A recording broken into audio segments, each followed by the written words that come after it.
All right. Okay. Hey, everybody. Welcome back. I'm Russ Edmonds, veteran animator and story artist. And today I wanted to talk about angles and twists. These are great concepts for animation. So let's talk about them. First, we're going to go out in the field, as usual, and I'll do some sketching. We'll do some drawing and analyzing. We'll bring them back here to the desk here, and where we can talk about them and have some fun doing a little animation. Please like and subscribe. I'd really appreciate it. And if you want to see Chuck Talks and tutorials about animation and animals, join me on Patreon. The link's down below. Okay, let's get going. We live in a horizontal and vertical world. I mean, the horizon is horizontal, but gravity pulls us vertically. Our sidewalks are horizontal, our buildings are vertical. The ocean is horizontal, water lays horizontally, but trees grow vertically up toward the sun. So, our natural tendency is to place objects in that vertical and horizontal world. It makes us more comfortable. But to create interest, we want to draw things on an angle, not on the X and the Y. We all do this. We all try to straighten things out. As we draw, our tendency is to actually move our drawings toward the vertical or the horizontal. We tend to want to fix things, make it square. But that also makes it bland, because everybody sees things that way. So we want to push the opposite.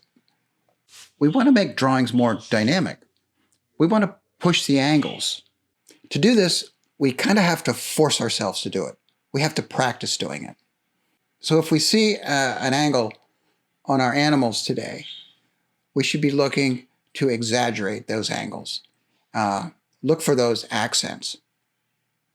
And then we'll bring that back and use those in the poses. And we'll push the angles in the poses. We want to be looking for the angles in the hips, the shoulders, the things we usually talk about, the chest, the eye lines. They're all going to be different angles. So that's what we want to look at. Let's go out in the field and we will talk about everything else later. Let me grab my sketchbook and let's get going. Well, we have Ellie and Cody here today. They're always good models. They're a fast study too. Their black and white color really sticks out in this golden grass. Well, here we are out in the field again. And the great part about this is the hills. We have vertical trees. That'll give you your verticals against your horizontals, so we can really check how these dogs are moving up and down hills. Let's check this out. Now you can see how front heavy they are running downhill. The gravity pulls hard on their chests, trying to topple them over. Their front legs have to spring ahead to try to catch them from rolling.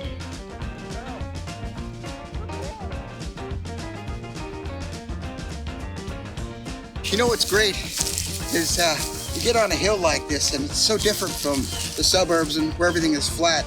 You can really see how the dogs manipulate their legs. They keep that gravity from pulling them down. They throw their legs out in front of them. They use their back haunches underneath them when they're going downhill. And when they're uphill, they really take that loping stride. It's just really fun to watch. Observation. Come on down the hill. Hurry. You can see Ellie swinging her tail. That keeps her in balance.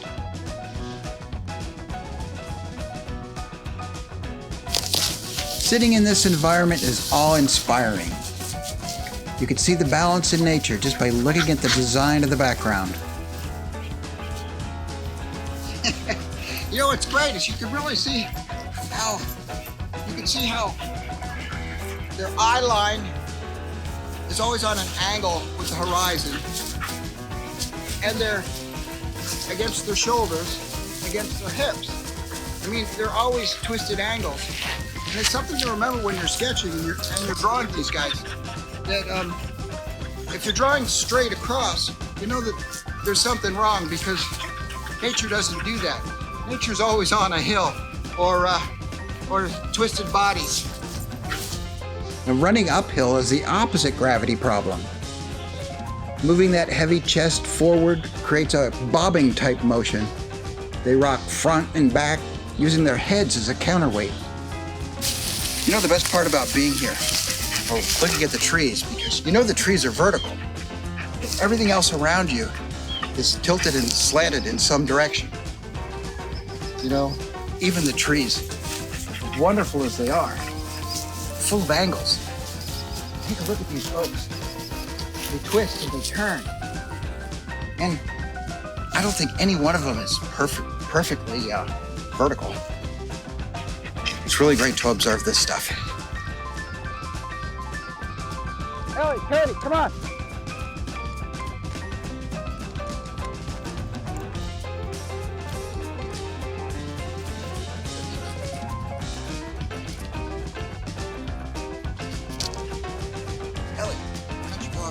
Sketching on the move is always a challenge, but every challenge has its reward. And being here in nature and observing and understanding how my critters move and behave, that's a fantastic reward.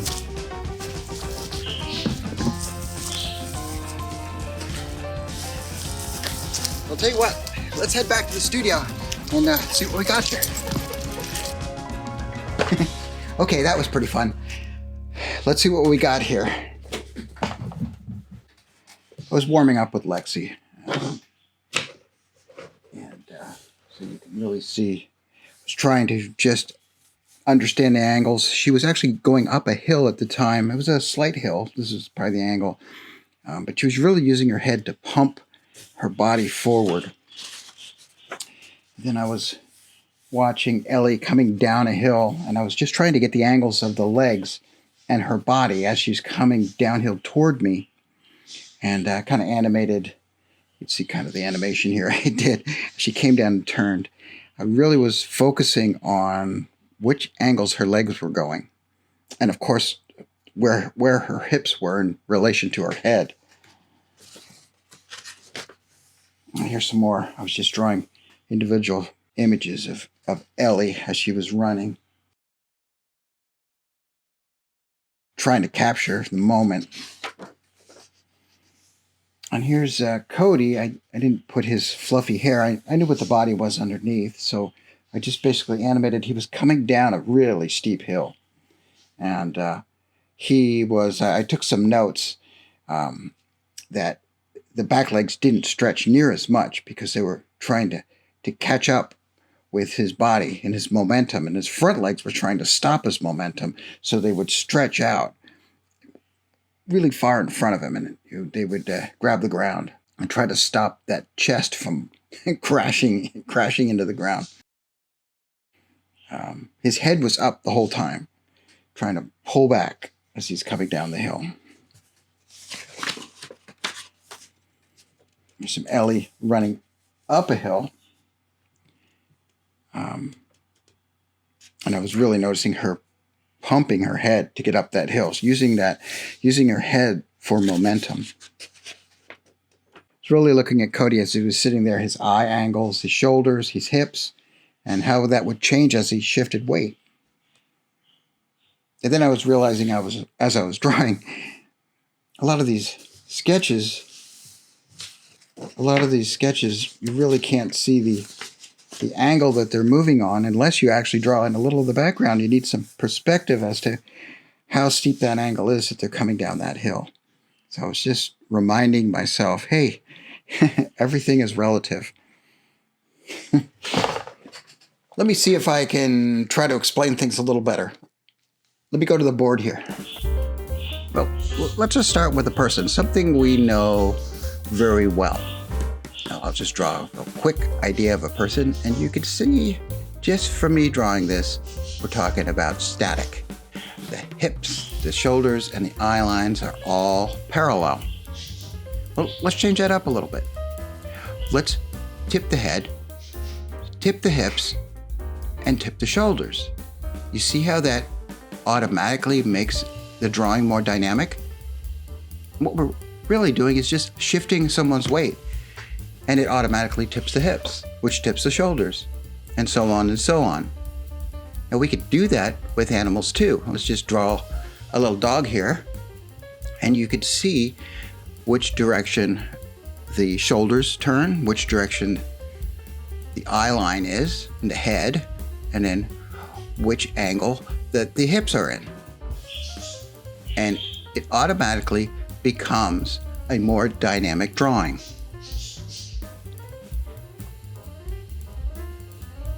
So let's think about this, not only from the front view, we're talking about hips and shoulders, but also from the side view.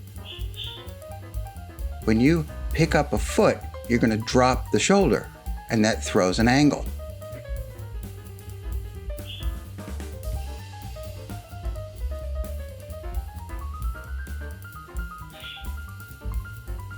And let's look at it from the front.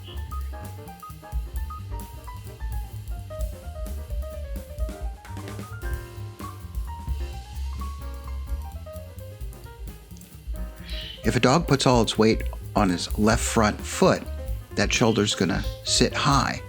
It's holding up the whole chest cavity. And as he picks up this right foot, the right shoulder's gonna drop, and that creates the angle.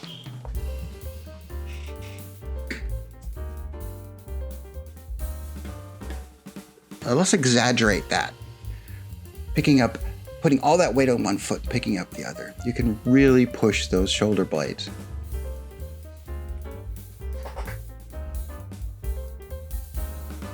Let's just look at our dog from the side. We know there's lots of angles going on here.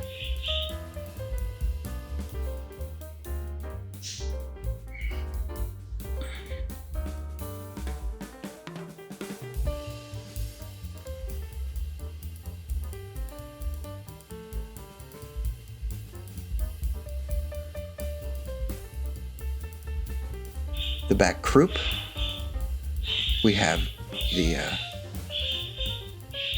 angle of the shoulder, the angles of the legs, angles of the head, all things to pay attention to.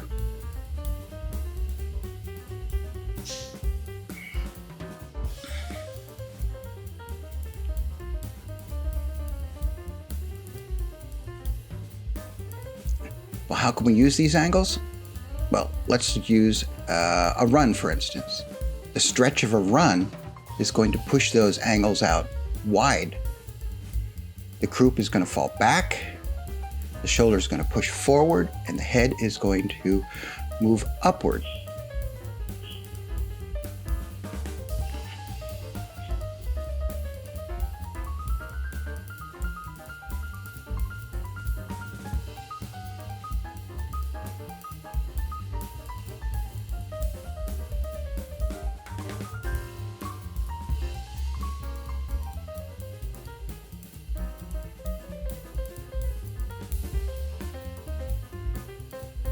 Now the opposite of that is true during the other part of the run, where everything squashes. Your haunch is gonna rock in, your shoulder is gonna push back, and your head is going to come down. All of those angles are moving. And when you're drawing, you can use that to your benefit.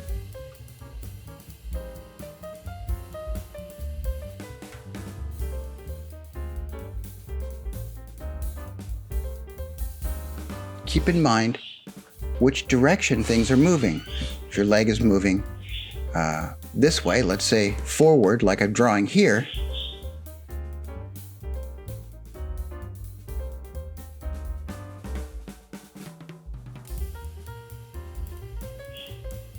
we can make the hips move the opposite direction, and there we have an instant twist.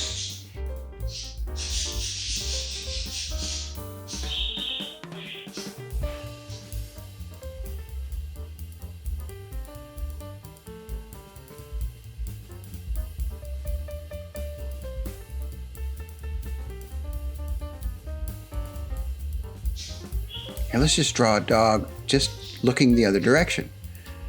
We tilt the head a little because whenever you turn your head, you're going to tilt it slightly. We put the weight of the dog's foot on one shoulder, and then the hips turn the other way, or the weight's on the other way. And then here we have a nice twist in the body. I don't even have to look at the model to do this.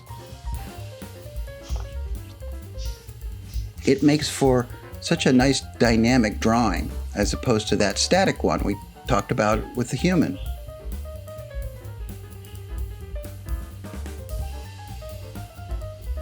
Now we have a twist.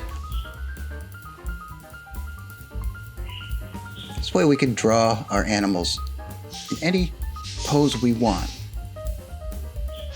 because we know where everything belongs. We know how to make it dynamic. Here, dog's jumping up.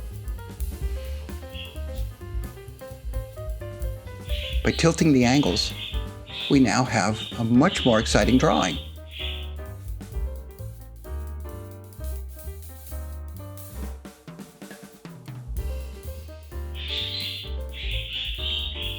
And we can do the same for any animal. I used a dog. Let's just draw another type of animal, using the same principles. Here's a horse. Same idea.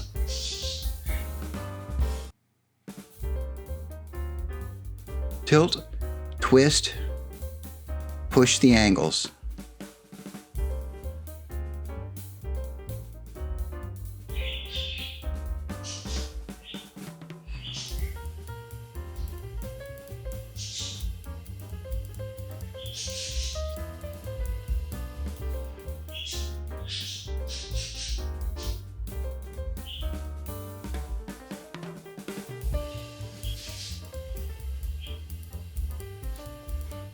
Really helps to know the anatomy too.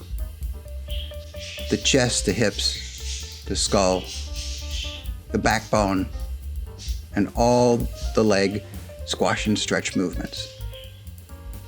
So it's good to study all of the principles.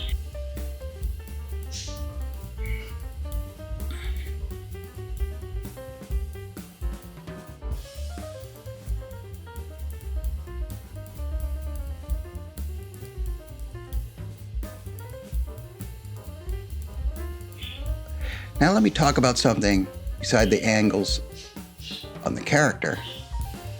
Let's talk about the angle of the negative space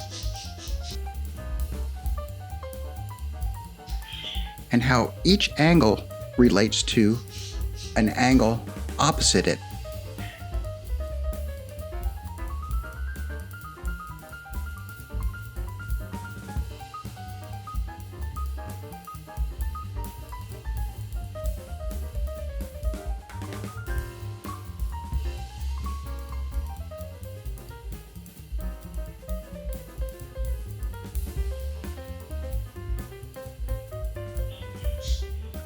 And we could compare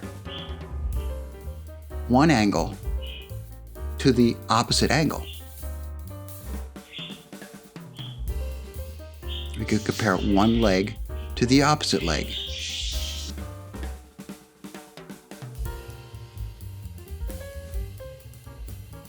You can really use the negative space idea to check yourself, to make sure that your legs are not parallel with each other, that the angles are always slightly different.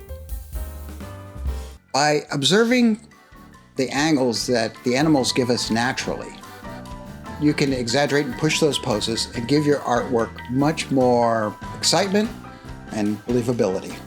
That's all I want to say today. So as always, enjoy the life around you. Observe, experience it, and then bring it back to the boards and have some fun. And I'll see you soon. Bye. Don't forget to like and subscribe, and join me on Patreon. I'll see you there.